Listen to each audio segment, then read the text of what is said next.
சேபோத் என்ற ஒரு விக்கிரக கோட்டை இருக்கிறது. இன்னொரு பக்கம் மிக்தோல் என்ற ஒரு இராணுவ கோட்டை இருக்கிறது. முன்பதாக செங்கடல் இருக்கிறது. பின்னால் பார்வோனுடைய படை துரத்தி வருகிறது. இப்பொழுது மோசேயும் இஸ்ரவேல் ஜனங்களும் பாருங்கள் பயந்து நடுங்கிக் கொண்டிருக்கும் பொழுது கர்த்தர் முன்பதாகவே ஒரு நிழலாட்டமாக, முன்பதாகவே ஒரு வெளிப்பாடாக, முன்பதாகவே கர்த்தர் ஒரு வெளிப்பாட்டை ஆண்டவர் கொடுக்கிறார். பாருங்கள், கீழ்காற்றையும் மேல் காற்றையும் அனுப்பி பாருங்கள் வெட்டுக்கிளிகளை கொண்டு வந்து சமுத்திரத்திலே போட்டது எதற்கென்றால் ஒரு நாள் இதே பார்வன் துரத்தி வருவான்.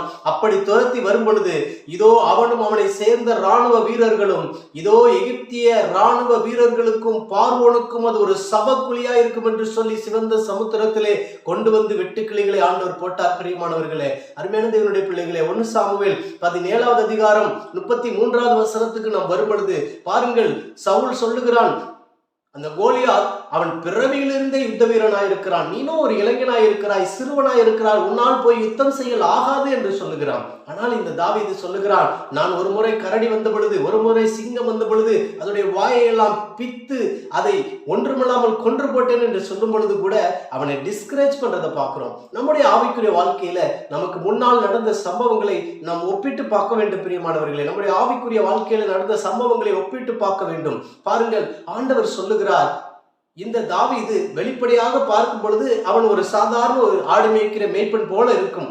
ஆனால் உள்ளே போய் பார்த்தால் தாவீது அவன் பிறந்ததிலிருந்தே யுத்த வீரனாய் இருக்கிறான்.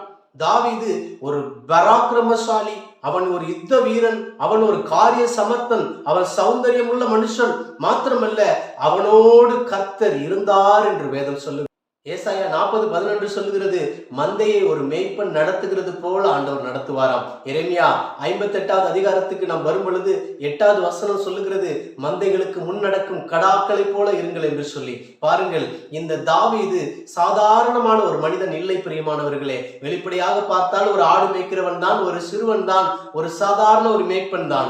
ஆனா உள்ள போய் பார்த்தா தாவீது வாசிப்பதிலே தேறினவன், அவன் யுத்த வீரன், பராக்கிரமசாலியா இருந்திருக்கிறான், காரிய சமர்த்தனா இருந்திருக்கிறான், அவன் அழகும் சௌந்தரியம் உள்ள மனுஷனா இருந்திருக்கிறான்.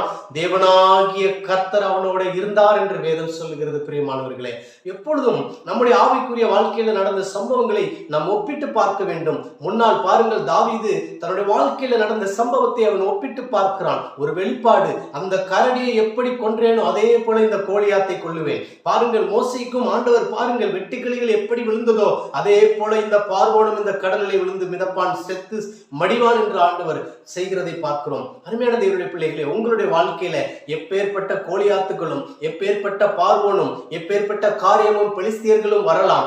வந்தாலும் கர்த்தர் எல்லாவற்றையும் முறியடித்து அவர்களுக்கு சவக்குழியா இருக்கும். உங்களுக்கு ஆண்டவர் பாதையை உருவாக்கி கொடுக்கிறவராய் இருக்கிறார். அவர்களுக்கெல்லாம் குழி, உங்களுக்கு வழி.